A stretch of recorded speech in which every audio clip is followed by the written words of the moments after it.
Hey guys, what's going on? Katie Day down here in Houston, Texas for another episode of the Real Advice Podcast here with Stephen Kim Holmes out of Toronto, Ontario, Canada. This week's guest is literally, I hate when people say literally, but it's literally one of my favorite people.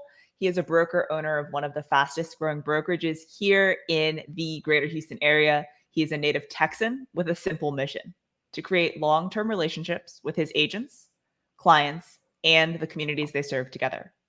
He's a community advocate, a badass father, and a badass real estate agent, and an even more badass wine drinker. Please join me in welcoming my good friend, Chance Brown. Thank you, Katie. I like that last part. Yeah, no, I can't even try to fight it. It's just, I enjoy a good glass of wine.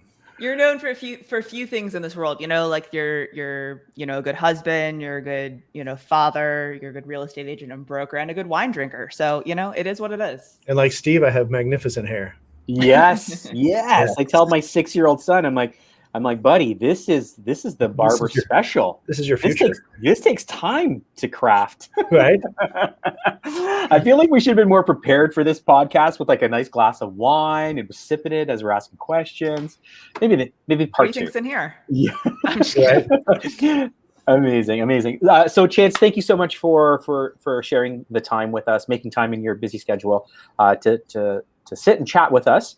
Chance, for the people that don't know you, there are very few people who don't know who you are. Can you just share with us a little bit about, how you got started into real estate, what real estate is looking for you now, and maybe what real estate is about to look for you maybe in the next, 2, 3, 15, 100 years? I like the about. Yeah. Hey. So, I was working for a charity right out of college. For Muscular Dystrophy Association, Jerry's Kids. And wasn't particularly unhappy, but wasn't looking to do that for the rest of my life. And at the time, my father he sold his company and he started kind of doing some speculation in real estate. And I found it really, really intriguing.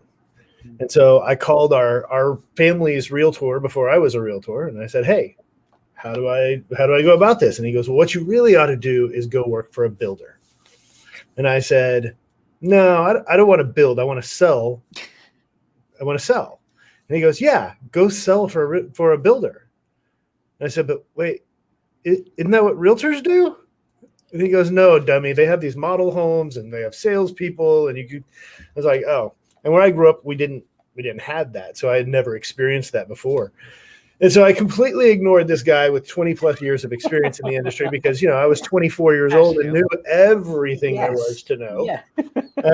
And instead went up to Austin and got drunk with some buddies. And one of whom had been in the new home sales industry for all of about 7 days and loved his first 7 days. And I was like, oh yeah, this sounds like the right thing to do. I'm going to do that.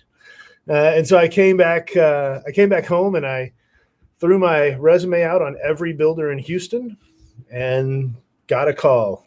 And so I worked at a home builder for just shy of 7 years. When I first started, I was in sales and then I was their sales trainer and then I ran their custom home division. And then decided that I would get my license right as the market fell apart in 2008. Perfect timing. Only for my wife to then walk in, let's call it 2 months later, and tell me that she was pregnant. And I'm like, oh, perfect timing as well. Thank you very much. All that health insurance we had 2 months ago would have been awesome right about now. And so, we struggled. We struggled like everybody. Not long after the birth of my son, we were legitimately or in Katie's words, literally, we were rolling coins to pay for diapers because it was tight. But we could see the light at the end of the tunnel, and we were doing things that we knew were going to yield good results in the future. And so we just kept moving down that line. But I mean, there was a point there where I was going to go stock groceries at night before we figured out if that light at the end of the tunnel was a train or not. And fortunately it wasn't. And within a couple of years, I was doing close to 100 transactions by myself, which posed a whole new set of problems. Wow. And we decided to open a brokerage. The happiest I had been at that point was being a sales trainer at the builder. And so we decided to open a brokerage, and that's what we did in 2014. So walk me through this, Chance, because that's quite a tremendous story. But doing almost 100 deals a year, yeah, that gives me massive anxiety to hear that. So the truth of it is, well, number one, I don't recommend it to anyone. It's horribly unhealthy. I look back at pictures of 2012, and the rest of the world is in color, and I am gray. Like my actual coloring was gray. Yeah. I would wake up at 7 o'clock. I'd get my kids. I'd take them to daycare. I'd come back home. I would work. My wife would pick the kids up on her way home. I would come back home for 2 or 3 hours to spend time with them. And then I was in my office till 2 a.m. And that was literally every day because I didn't feel like I was ready to hire an assistant, although clearly I was. Transaction coordination. 50 homes ago. Yeah, exactly. Transaction coordination wasn't really a thing back then. And so, you just went to work and you did the work. And then when you realized how stupid it was, you're like, wow, that was really, really stupid. Okay, so the next year you're building the brokerage, and so that comes with a whole other set of obstacles and challenges and wins and everything. What was the motivation for doing that? Like, you just kind of almost bypassed, like, hey, let me just build a team first, get real comfortable with that, and then kind of dive into it. And so that honestly was kind of the choice. So my wife and I went away for a weekend in 2013, and in true salesperson fashion, because my wife likes to tell me not to sales her, but in true salesperson fashion, I had like a presentation for what 2013 was going to look like. I was like, get a slide deck. Basically, yes. I was like, if I did 96 transactions in 2012, well, I can do 150 in 2013. And my wife's like, yeah, hang on, buddy. Let's bring that back a little bit. And so my plan went out the window. We started trying to figure out what this looked like. And really the options were, do we build a team or do we build a brokerage? And the decision really came down to, at that point, the happiest that I had been professionally was being the sales coach at David Weekley. And I wanted to be able to do more of that mentoring and training and coaching in the business. And the brokerage lent itself to that better. Wow. The problem was we didn't know how the hell to open a brokerage or recruit people or put together a technology system or anything like that. And so that's when I made what I like to call the best, worst business decision of my life. And we franchised. And it was not a good fit. We did learn a lot. So I'm not going to say, that's why I say it was the best, worst. We did learn a whole lot. We learned a whole lot of what not to do. And we made the decision relatively early on that we were not going to remain in that agreement past its expiration. Mm-hmm. And so we started planning for the future. And 3 years ago, this past Saturday, we opened CB&A.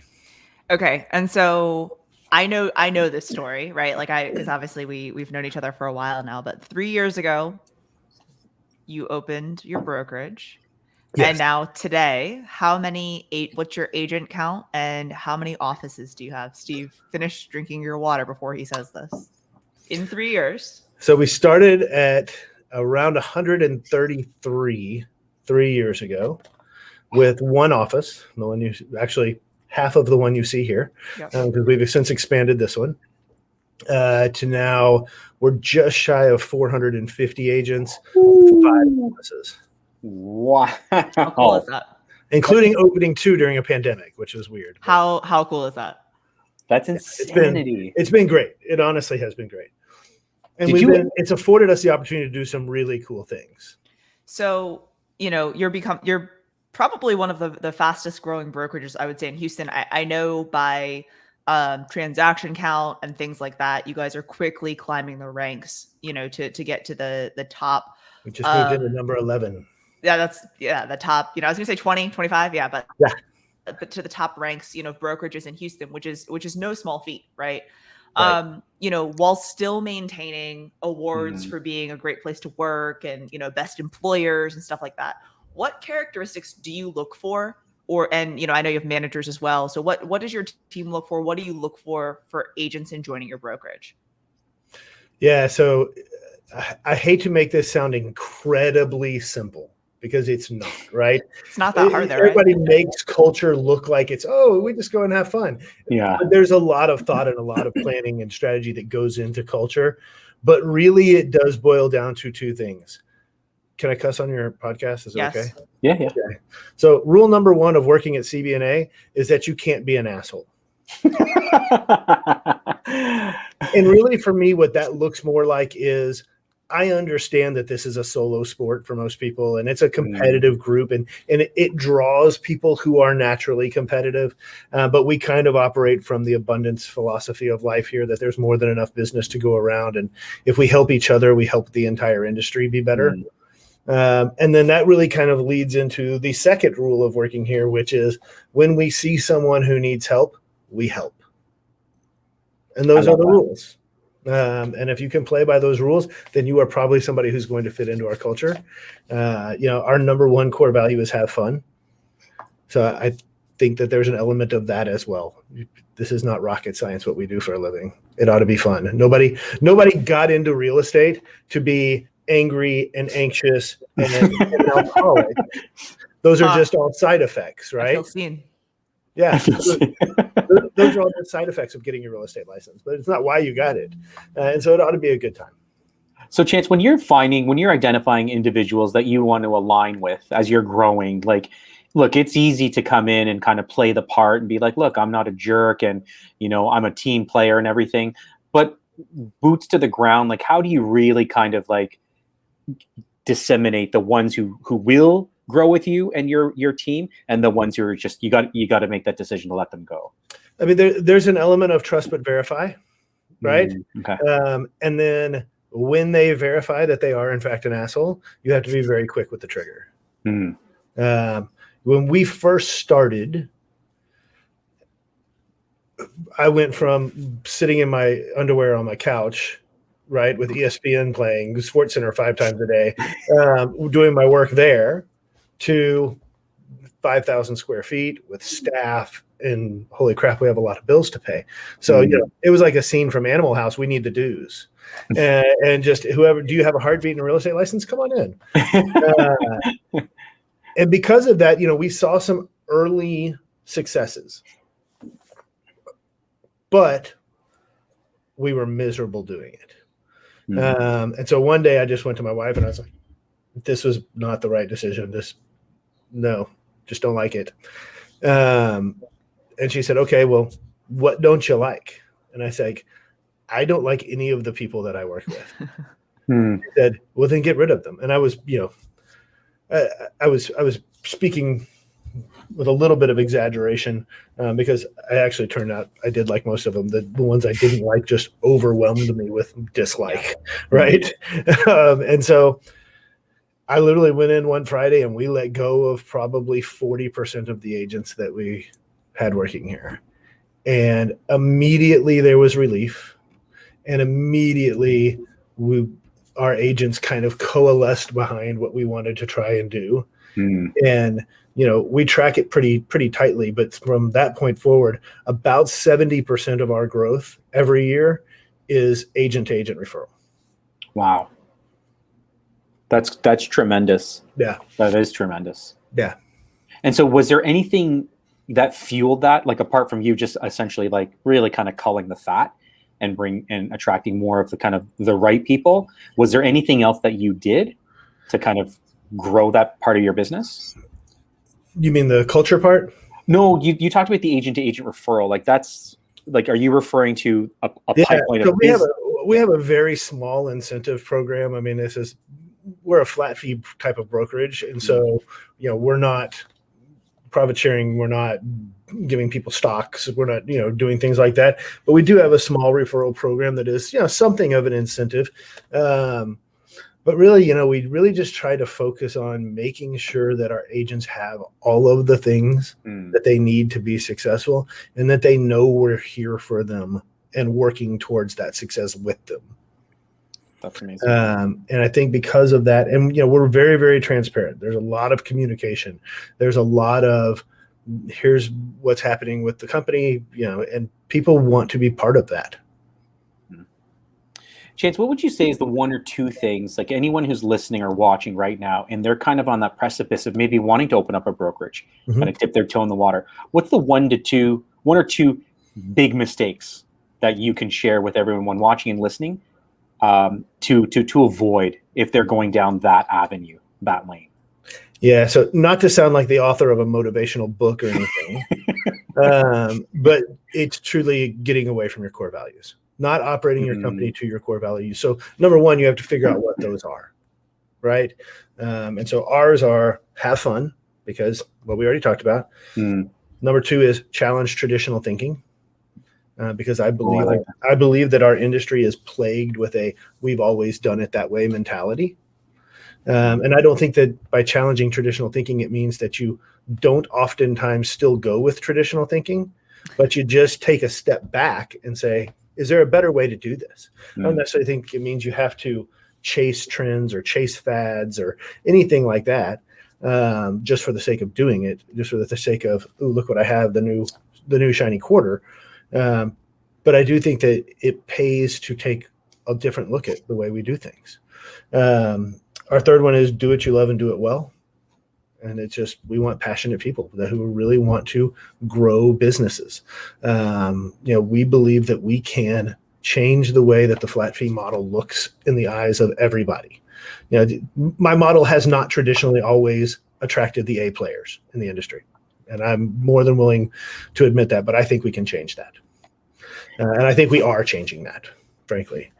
Our fourth one is never stop learning, because nothing dumber has ever been said than if it's said directly after saying, well, I've been doing this for 25 years. How many years have you been in real estate again, Chance? Whatever comes next is going to be the dumbest shit you've ever heard in your entire life. I promise. Oh, I love that. Right? I love that.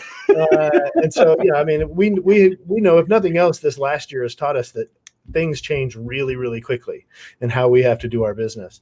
And so never stop learning is a big one for us. And then our last one is being committed to the community.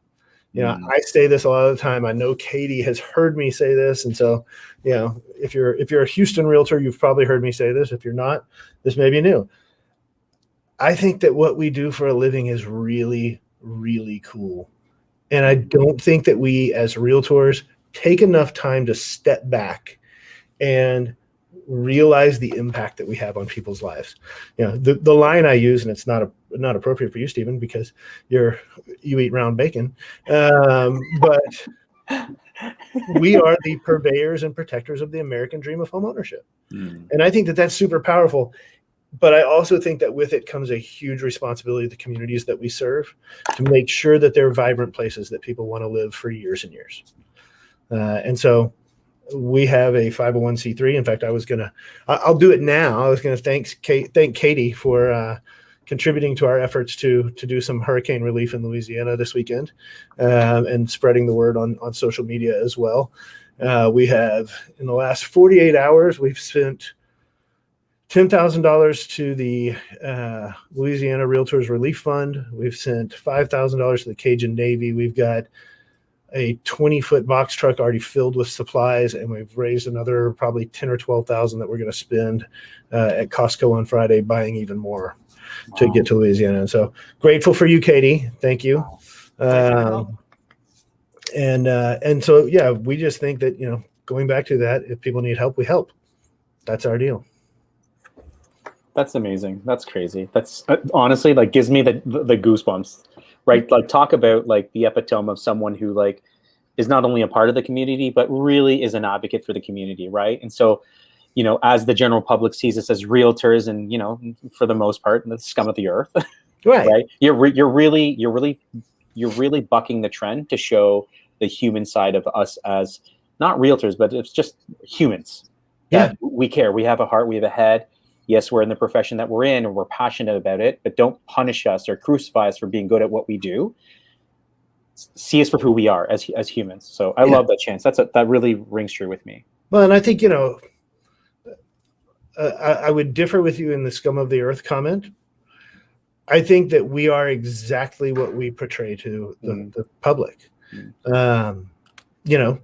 What the public sees is we go look at pretty houses and we post them online.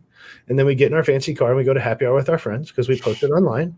And then we go to a title company and we take a picture with a great big key because we posted online. And then we get in our fancy cars and we go to happy hour with our friends because we posted online.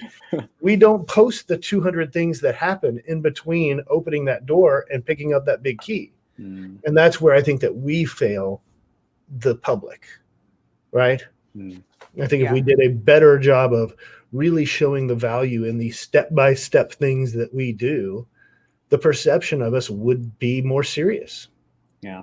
I recently taught a class for our association on social media, and I was like, these are the things that you should not do. And that was kind of the one thing. It's like, do share, your life, do share what you're doing, kind of the document, don't create Gary V, mantra. But I'm like, how many problems do you solve? What are the things that you're going through? Obviously, don't go online and like tell them exactly what's happening and whatever, but like, hey, these are things and this is how we overcame them, or this is how many offers my buyer beat out. This is what my seller did to prepare a home. Like, there are so many better stories than like posting keys and saying, who do you know that wants to buy or sell a house? So it's just talking about our value. Yeah, that's absolutely the key.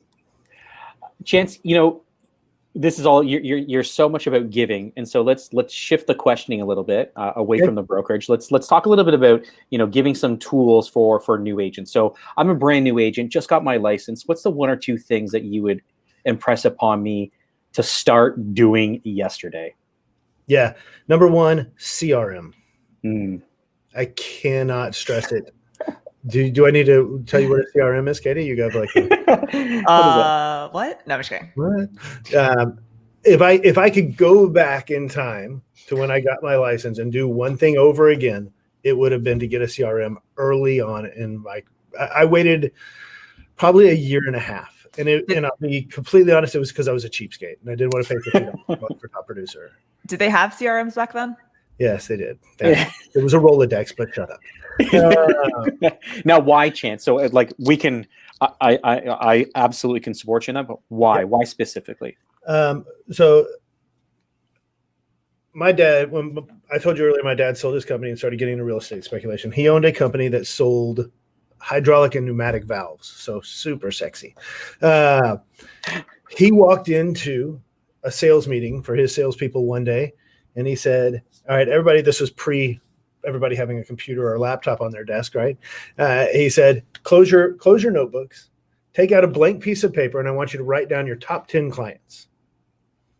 He picked up the piece of paper, he flew back home, had his CFO run some numbers, and he went back the next week to their next sales meeting. 1 out of 12 salespeople got 3 of their top customers correct. Everybody else got less than 3 or 0. Oh, man. But when he cross-referenced that list to their expense account, most of them got 7 or 8, right? And so our natural tendency as human beings is to hang out with people that we like. But oftentimes those aren't the people who are going to help you build your business, right? When I first started in the industry, my very best referrer is not really somebody that I want to like go drink a beer with or hang out, right? She's great, and she referred me a ton of business, but not somebody that socially I just want to like spend a ton of time with. Got it. The CRM makes sure that you're talking to all of those people. The flip side of that is my best referrer today took me a decade of marketing to get me to use to get him to use me one time. And since then, between him and his family, in the last 2.5-ish years, we've done almost 10 transactions. Wow. And so that's what a CRM does both short term and long term, is it just makes sure that you're providing a base level of service to everybody and that none of the communication falls through the cracks. Awesome. So to me, that's the number one thing. What would be number 2, Chance? Number 2 would be, and I know that this is really, really difficult for people when they're first starting, especially people who, me included, were rolling coins for diapers. Hire a coach, get a coach, get some, whether it's an accountability partner or a coach that's inside of your brokerage, or you go out to a Tom Ferry, Verl Workman, Brian Buffini, whatever it is. Because I think 2 things happen. Number 1, you start to put real processes and systems in your business, and you start to treat your business like a business, not like a hobby, not like something I'm just trying to figure out what I'm doing as I do it. Right? It's like trying to pack a parachute after you jump out of the plane. You start putting those processes and systems in, and then the big one, and I think it's where most people fail, is it brings the accountability factor into play. Yeah. And a lot of people, especially people who are attracted to work like what we do, need that accountability. Chance, do you still have a coach? I do. You do? Wow, great. Yeah, absolutely. Would you be willing to share who it is or which organization? Yeah, my coach is Cleve Gaddis with the Go Gaddis team out of Atlanta, Wow. through Workman Success Systems. We need to have Cleve on the podcast. You should have Cleve. I can't believe I haven't had him on the podcast. I'm going to call him when we get off this podcast. Or Cleve Gaddis, if you're listening, you have my number. Give me a call. Yeah, actually, he was just in town last week, I think. when I was in Dallas. I was super jealous because I was like, I would have crashed a CPNA event stalking Cleve Gaddis. I love him. He's so smart. Last Tuesday, he was in town and met with. We opened an agent-owned core services company last year, and so he was meeting with them to share some sales techniques and value building and how to position yourself. We are of the belief that as things evolve and as that lack of value that we were just talking about, that perceived value, that you have to be more than a real estate agent these days. And so our agents now have the ability to refer mortgage, title, insurance, and be able to earn extra income off of that. That's really cool. Cleve Gaddis, if you're listening out there. Yeah, Cleve's brilliant. I think that 2 of the things that you said, those 2 things that you just said, I can't agree more with them. Like the CRM, I had a CRM, I just didn't use it, right? So who does? I don't know how much lost business I had. I don't want to add it up. My first 2 years of real estate before I had a coach and before, and it's not like we sit and go over our CRM, right, on coaching calls, but it's talked about and whatever. I tried to put dollar value to it one time and it was about $18,000 it was about $1,000 a month that I lost not having one. That you know of, right? That you're like, this could have happened, right? So that's my one, I cannot agree with you more on the CRM thing. And then for the coaching thing, I am honestly so jealous of new agents when they tell me, I'm a month in and I just, I'm just started with Tom Ferry. Or I just I'm like, God, if only I would have done that. My first 2 years of real estate were all based on luck. Right place, right time, some skill. I like to think I'm intelligent most days, Tuesdays only, but good for you, man. I'm always very, very happy for people. Yep. 100% agree. I remember coming home from an HAR event where Tom Ferry spoke and I was like, holy crap, do I need that in my life? And I signed up to go to another event he was having a week later. And I came home that day and I told my wife that I had signed up for coaching at, I want to say it was $500 a month then. Yeah. And I thought she might leave because we still weren't in a place where we were rolling in money. Yeah. We had started to make a little bit, but within 90 days, it had paid for itself for the year without question. So yeah. Okay. You didn't have the money to spend, right? But without question, that was one of the best things that happened to your real estate career. What 100%. Advice would you give? Because people call me frequently knowing that I've coached with different companies and okay, what are your thoughts on both? And I give them if you're looking for this, go here. If you're looking for that, do this. What what's your advice to pull the trigger on? Because it is scary. It's super scary. $1,000 So commitment. I think that you really have to kind of look at it from what can you afford right now? So number one, is there something inside of your brokerage that is real accountability and real coaching, not just something that looks and feels like coaching that's really just a profit center for your broker? What is it? Even if it's a group coaching that's, a flat fee per month or something like that, even if it's a group of your agent friends and you just make sure that you meet together and actually hold each other accountable, start somewhere. Once we've had several of our new people who've graduated our training class and then gone and done like a Peak Producers. And Peak Producers is good systems to put in your business. Like, go do something like that. That's even, a 12-week class or whatever it is, just to kind of get an intro to it. And then I think that what you'll find out is that, I could really use somebody customizing this to my business, and you will realize the value of it. It just, I don't want to say that you can't be successful without a coach in real estate, because lots of people are. Yeah. But I think that if your goal is to build a business, right, that's going to sustain, that's going to be able to scale the way you want it to scale, and then more importantly, that has an exit plan at some point in your future, I think coaching is almost just required. Yeah. Well, and for me, it was like shortening the learning curve too, right? Like, could I figure out how to start a team and do this all on my own? Yes. But would I have made millions of more mistakes than I already did? Yes. Yeah. And, I just as an added bonus to this discussion, I make no secret of this at all. I am 100% for stealing other people's shit and seeing if it'll work, right? And then taking credit for it when it does, but not when it doesn't. I had Chris Smith on with Curator on my podcast 2 weeks ago, and we were talking about it. And legitimately, back in the day when he was Tech Savvy Agent, before Inman Next, before Curator, before Dot Loop, then Curator, he just wrote a blog, and I stole everything that he talked about in that blog. When I first started coaching with the Tom Ferry organization, one of the beauties of my coach was that he coached people all over the country. Yep. And so there was that shared experience. One of the great things about now with Workman Success is, I've got access to like Todd Hetherington at Century 21 New Millennium, who's, usually like number 20 on the most influential people in real estate list. I've got, all this shared experience from all over North America, not just the United States. All over North America. It's a whole different world up there, though. They trade, they don't, anyways. I know.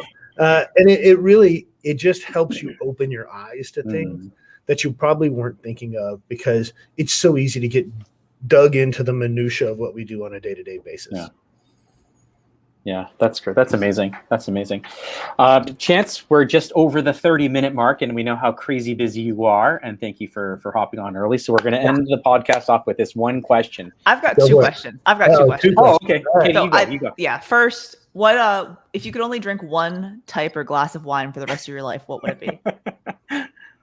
That's a tough question for someone who's because you have red versus white. Like, yeah. White wine's not wine. It's red. Come on, okay, bro. so there is a white wine that I would drink if that was an option. But we will. So if we're going to say red, I mean, it's hard not to go with like a Camus or something like that, right? Because it's just, that's pretty simple, and it's always consistently fantastic. So I'm just going to go with that. Just say, okay, I will take Camus. That you can't go wrong. I'm here. I like that. Yeah. Although recently I've been drinking their Red Schooner product, like the best under $50 bottle of wine you can find. They grow the grapes in Argentina. They bring them to California, and they make wine out of them, and it's awesome. So it is awesome. The only thing that bothers me about it is it's an expensive bottle of Malbec, and it's like the most expensive bottle of Malbec. So that's, obviously it's a Wagner family wine, bottle of Malbec, but it is so freaking good. Yes. I love that you love that. I love that you love that. Thanks. All right. Question number two. Am I asking or are you asking? Because you said you had 2 questions to go. Well, I kind of wanted to know what he thought about actually, we're going to ask you 3 questions. Go for it. Screw it. I almost said another word that we actually generally don't say on this podcast. But what do you think is the biggest disruptor in the next few years in real estate? So I would say probably the power buyer is the one that I've been paid the most attention to. It'll be interesting to see as the market turns and we start to see more equilibrium, how long that model lasts. But it's probably the one that I find the most intriguing, because if you can make every buyer a cash buyer, it's a different game. Yeah. It's just a totally different game. It's a totally different pricing strategy. You start getting, from a negotiating standpoint, almost commercial, because all these other things become negotiable.